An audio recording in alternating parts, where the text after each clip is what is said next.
We did get a jobs report yesterday, and we did pop up 0.1% on unemployment numbers, and the rest of the numbers were okay. Bitcoin looks bullish. It's consolidating up here at the $91,000 to $99,000 range. We have breached 100K, and then we did have a pullback of 10%. It does appear as if though that pullback has gotten bid up. The spike in volatility that we saw would definitely come from over leveraged longs in the futures game, and it is what it is. Bitcoin still looks very productive, still looks structured, very bullish. I actually was looking for a couple weeks of pullback and sideways trading, but Bitcoin still looks structured here to where it could absolutely make another run. The next levels that I have for potential price targets, because let me make this clear, when something is trading at an all-time high, there really isn't any buildup of liquidity at higher prices. It's where are people going to take profits? That's generally what you have to do in situations like this. But when everything else in the rest of the markets are showing continued bullish strength, you definitely don't want to be looking for shorts yet. It ain't time, in my opinion. If you are still trying to short the top of the market, you are doing this wrong. You really should be looking to buy support. But anyways, moving on, I had the one spot 272 fib extension at 111,296. At 110 exactly would be another area, because it is a big figure, and you will have profit taking take place at these big figures at 105, 110, 115, 120, etc., without me marking all those levels on the chart, just using the fib extension to kind of get a guide. You got 111, 296 as the potential next area for bullish targets, and then 118, 244. And then we could potentially see some sideways price action.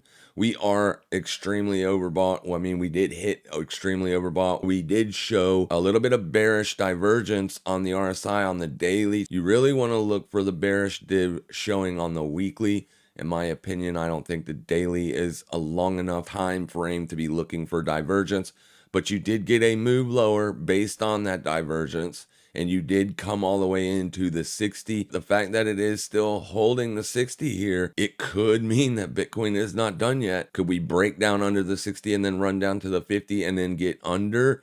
Absolutely we can. The higher price goes, the more volatile it can get. All right, so why am I still bullish? Let's go take a look at the VIX real fast. Why the VIX? Because the VIX is the volatility index. It literally shows us volatility, and you can see clearly that the VIX is heading lower. It's markets like this that upset a lot of people because you don't have big daily ranges. The S&P range for next week is only 62 points. So, I mean, it's another muted range, just like we saw this week. A lot of sideways back and forth trading, but it's overall bullish in nature. And as long as we're not seeing any huge spikes in volatility, I don't think you should be looking to short the top of the market. I do have an alert set all the way down here at 946. I don't think the VIX is going to get that low before it does have a little pop or a little spike. But if it does get that low, I can promise you I will be loading up on some puts on the S&P side, way out of the money, way long dated in expiration. A 950 VIX is definitely an area that I would want to be a put buyer.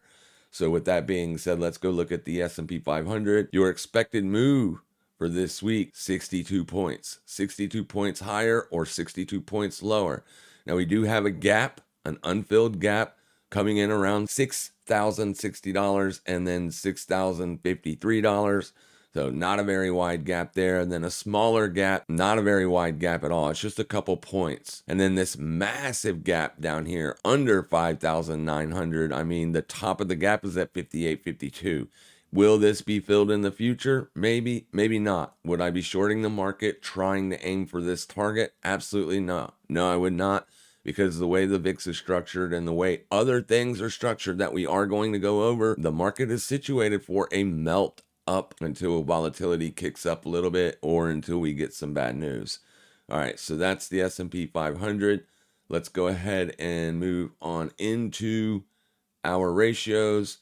So we did get a spike, a nice pop here in this ratio. This is your growth versus value ratio. Basically, growth is leading the ratio. The last time we had any volatility was when we had the yen carry trade unwind, and you can see how this reacted here. So when this goes down, that essentially means people are rotating out of growth into value. But right now we have the opposite going on. People are rotating out of value into growth, causing this ratio to spike higher. It's very constructive and very bullish. Next ratio to look at would be the XLK versus the energy sector. Obviously, oil had a pretty bad couple days last week, and that is absolutely helping this ratio look good. But the real thing that we're seeing here happen is we got the pop that we were looking for in tech. We were waiting for tech to get that pop. Apple made fresh all-time highs. Nvidia is really close to making fresh all-time highs.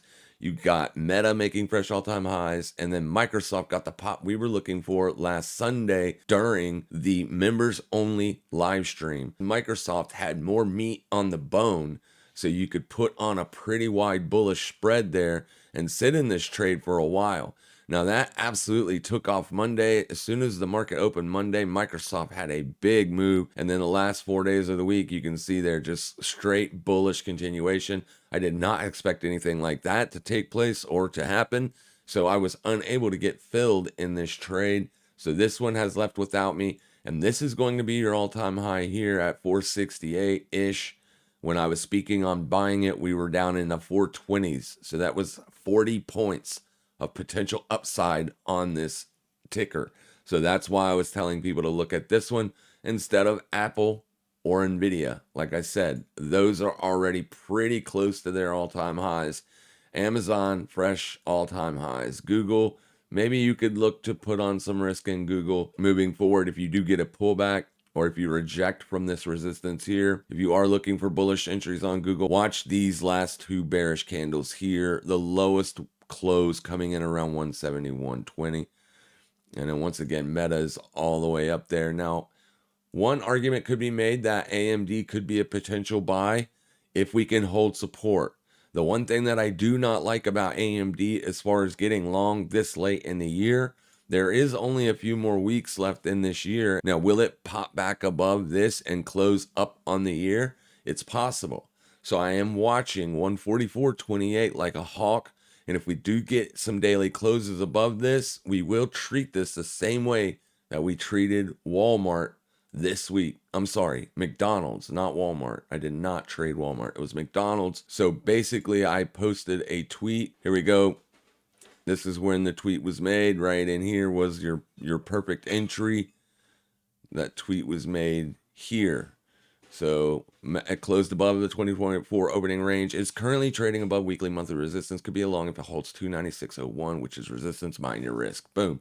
So there was the setup. Take profits was signaled here. But you could see the tweet. When the tweet was made, there was another retest right here. That was the one. That's what you would have been looking for if you were looking to take that bullish trade. And then one last trade that I did re-enter. Oh, two. Sorry. Got to go over these real quick. So I did take a short entry on Aussie dollar, expecting dollar strength to continue. This was taken based off of daily supply. So when we hit daily supply right here, we did close an hourly above it, but then we did get a bearish reaction. This high of day was put in at the London session open. At the London session open, there was a high of day posted, but I didn't take the trade until later on that morning. I got long right here when we got back up to this resistance, which was intraday resistance. We did close 1 hourly above and then got a bearish reaction, and I pretty much thought that the trade was going to work out at that point. And ultimately, a couple days later, it did, and we did get another expansion breaking down here, taking out daily support.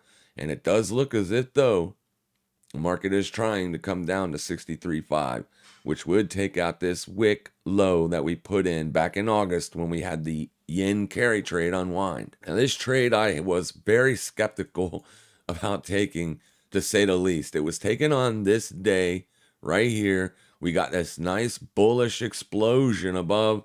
We did take out this resistance level that I was watching here, and we did close the daily above it. But we did have another area of potential resistance here that I was watching, and that was simply this weekly close right here.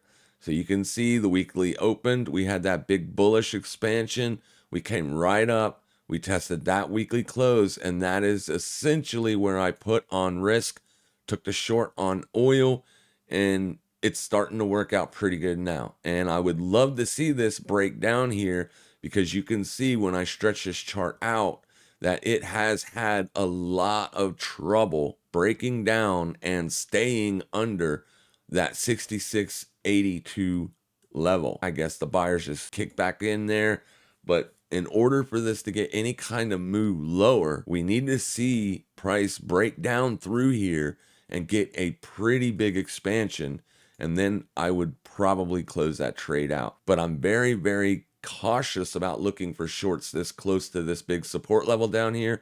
I would love to see this level get broken next week.